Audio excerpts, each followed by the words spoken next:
America का एक आदमी लगभग $8 बिलियन में एक आइलैंड खरीदता है। ये आइलैंड लगभग 75 एकड़ में फैला हुआ होता है। ये अमेरिका के एक आइलैंड का हिस्सा होता है। बाहर से देखने पर ये किसी जन्नत से कम नहीं था। बेहद ही खूबसूरत हरियाली, चारों तरफ समुद्र और बीच में एक लग्जरी बंगला, जिसके अंदर एक हेलीपैड, 2 स्विमिंग पूल और जिम और बहुत सारी ऐसी चीजें जो इसको और भी ज्यादा खूबसूरत बनाती हैं। लेकिन इस खूबसूरत जन्नत में छुपा हुआ था एक काला सच। यहाँ 12 से 17 साल की लड़कियों की ट्रैफिकिंग की जाती थी और उनको सेक्सुअली अब्यूज किया जाता था। ये लड़कियां यहाँ से भाग भी नहीं सकती थी क्योंकि चारों तरफ समुद्र था। एक बार एक 15 साल की लड़की ने यहाँ से तैर कर भागने की कोशिश की, लेकिन उसको पकड़ लिया गया और उसका पासपोर्ट छीन लिया गया। लेकिन अब सोचने वाली बात यह है कि यहाँ पर आया कौन करता था।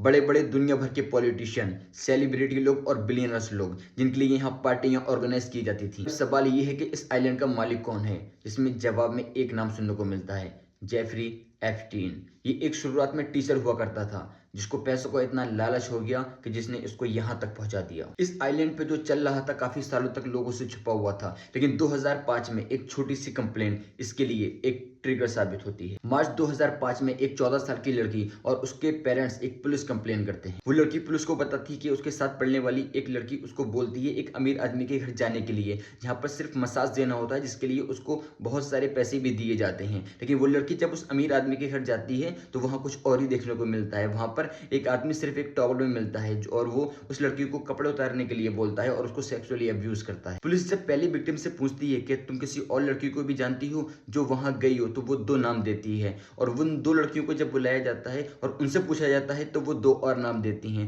और उन 2 लड़कियों को बुलाया जाता है तो वो 2 और नाम देती हैं। इस तरह ये पूरी एक चेन बन जाती है, जिसमें पुलिस लगभग 35 विक्टिम को कलेक्ट करती है। पुलिस के लिए ये काफी था उस पर केस फाइल करने के लिए। वहीं ये एक बहुत बड़ा केस बन जाता है और एफबीआई भी इस पे केस फाइल करती है। लेकिन बड़े बड़े लिंक होने की वजह से उसको सिर्फ 18 महीने की सजा होती है। लेकिन वो 18 महीने भी पूरे जेल में नहीं काटता है, 5 महीने पहले ही वो जेल से बाहर आ जाता है, क्योंकि पैसा और बड़े बड़े लिंक जो उसके पास थे। 2009 में एप्स्टीन के जेल से बाहर आ जाने के बाद अमेरिका की एक पत्रकार इस केस को क्लोजली फॉलो करती हैं। सालों की मेहनत के बाद वो बहुत सारी रिसर्च इकट्ठा करती हैं। फाइनली 2018 में वो अपनी रिपोर्ट को पब्लिश करती हैं।